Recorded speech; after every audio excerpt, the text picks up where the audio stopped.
a great role model, a great example of what a woman should be. In case you didn't know, there was a 12-year gap, age gap between me and her.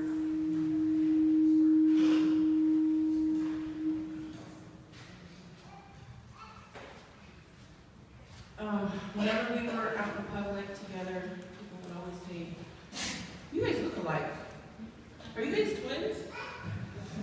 We would both smile and say, "No, we're just sisters." And then they would say, Who's older?" Marilyn's smile would get bigger and mine would disappear. Like, really? I'll fast forward to the last few weeks of my life. The last week, while she was awake and still able to talk, probably was the best time we've ever shared since she was admitted in the hospital in March. We talked a lot, we laughed a lot, but this hospital stay was different from all the rest. Her attitude was different, things she said was different, the things that she did was different. I even noticed that her eating habits were different. If you knew Marilyn, you know she loved food, and she loved to eat. This time around, it was different. She wasn't too keen on having food from outside of the hospital. She was content with what the hospital provided. I remember a few years back when I had to take her to one of her chemo appointments. She packed herself a lunch. We get there and I noticed that she was the only one with a lunch bag. Everyone there that was waiting for their chemo treatment either had a banana or a Boost nutritional drink. Marilyn had a sandwich, chips, yogurt, candy, and a pop. That's right.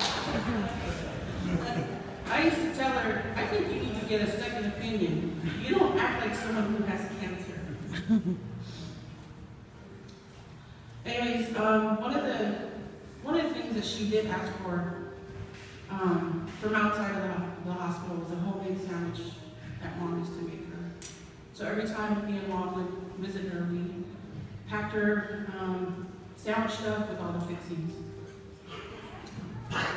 That Friday, May 9th, she was scheduled for a bone marrow biopsy. She was told the day before that she wouldn't be able to eat anything after midnight. Thursday morning, she ate her hospital breakfast like usual. By the afternoon, her request for foods that she hadn't had in a while started. She wanted a cheeseburger for lunch from Jack in the Box. So I went and I got it. She took a few bites and was done. She skipped dinner that day, which was unusual, and she asked for a slice of pizza. Luckily, they had that downstairs in the cafeteria, so I didn't have to leave the hospital. I ran down there and got her a slice of pizza. She took 3 bites and she was done. Right after she had that, she asked for a candy bar or a piece of chocolate cake. I said, "Are you serious?" I just came from downstairs. I ran downstairs, got her a candy bar. She took 3 bites of that and was done. The nurse had come in to remind her that she can't have anything after 12 because of her biopsy. So then I thought, that's why she's asking for all this stuff. Friday morning, Pastor T was supposed to relieve me, but had some last minute things to do, so I told him, I was fine, I would stay with her until he returned, or until after her biopsy, or until he returned. When they came to get her for her biopsy, I asked if I could walk with her, or take her down. They said, "Yeah, you can go down as far as we can allow you, and then we can't go in with her." So I walked her down, and before I left, I said, "I'll wait for you back in the room." She said, "I'm scared, Dee." And I told her, "Don't be scared.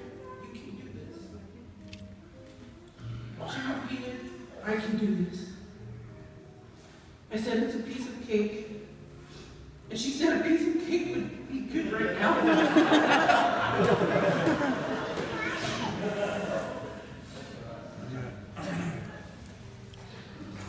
I said, okay, I love you, Fatty. That's what I called her.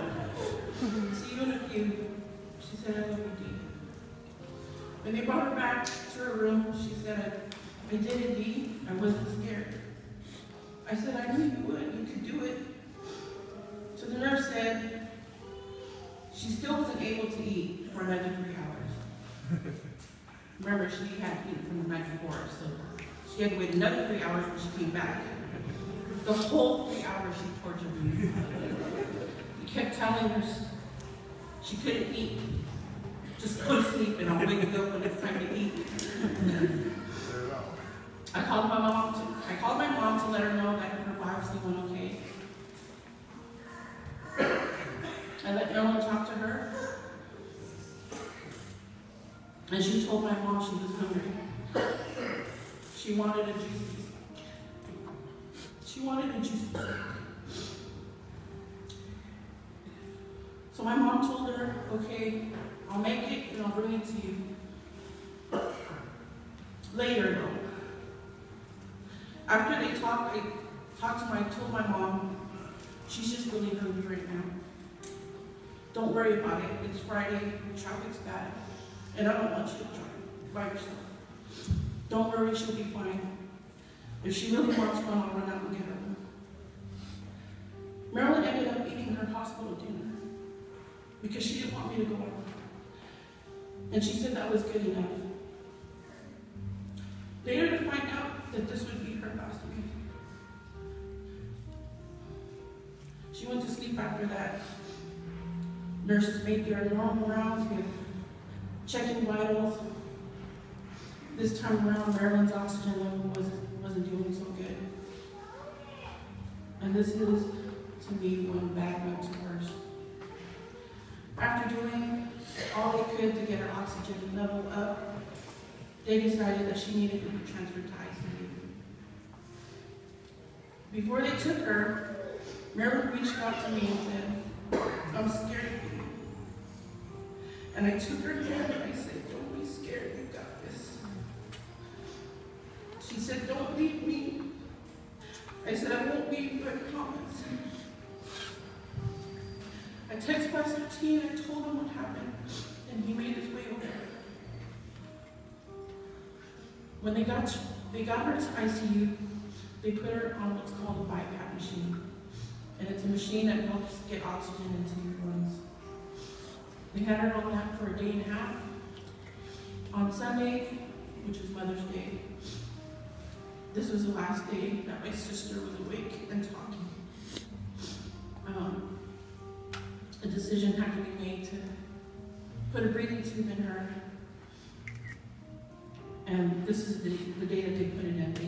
She was intubated and sedated. The last thing she said to me was, I love you, Dee. The following weekend, Pastor T had the Saturday night shift. I would come back Sunday morning to relieve him so he could go to church. It had been a long week. I got up Sunday morning, tired, and crying to my mom. I said, I don't know how much longer I can do this, Mom. I'm tired, and I can't watch my sister like that anymore. I got ready, drove to the hospital. When I got there, they were just wheeling her back from a CAT scan. Pastor T was crying, and the doctors had to explain to me what happened.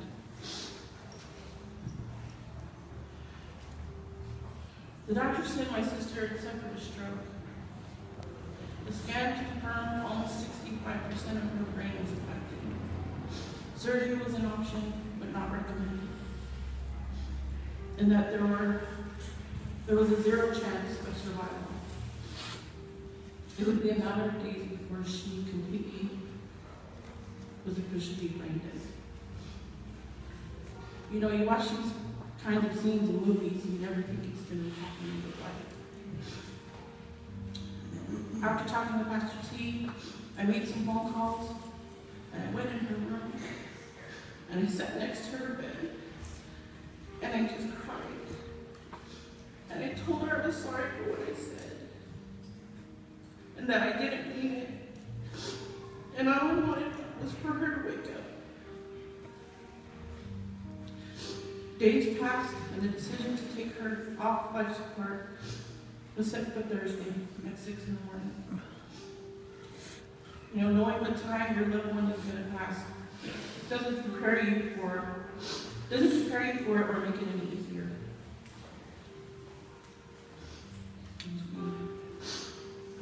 After they removed everything on Thursday morning, I put my hand on her chest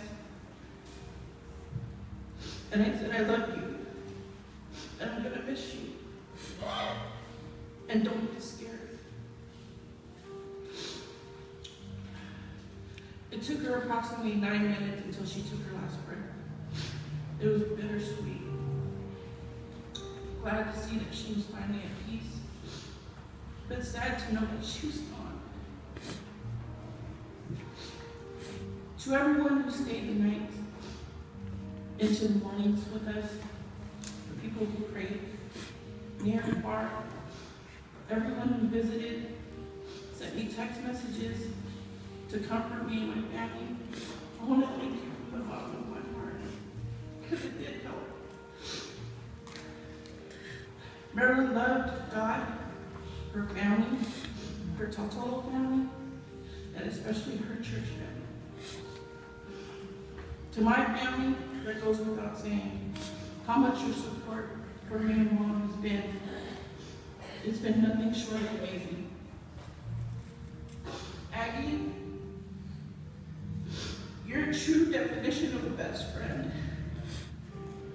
Thank you for loving my sister and taking care of her in her times of need. You never failed her. You were always there for her. And I know she loved you like a sister. Every chance you had, you were there.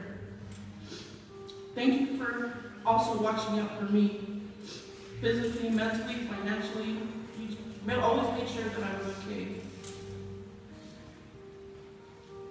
Thank you. I love you, Aggie.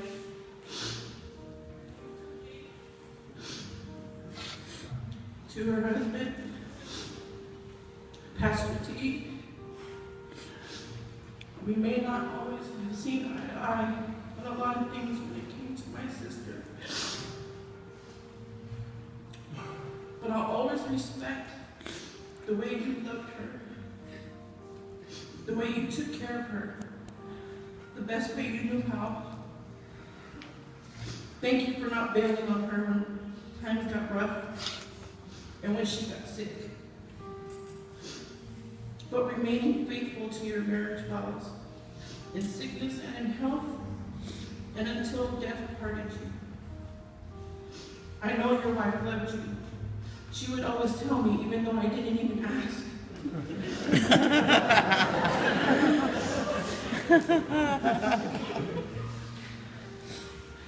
One of her nurses asked her one day, "Who does your hair for you?"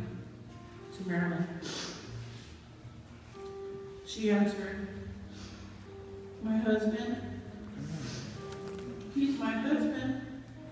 He's my pastor. He's my best friend. He's my hairdresser.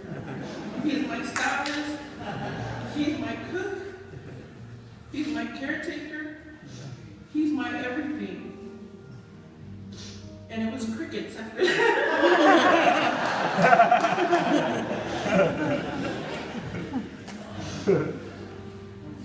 I love you, Patty. I'm gonna miss you so much. You don't have to be scared anymore.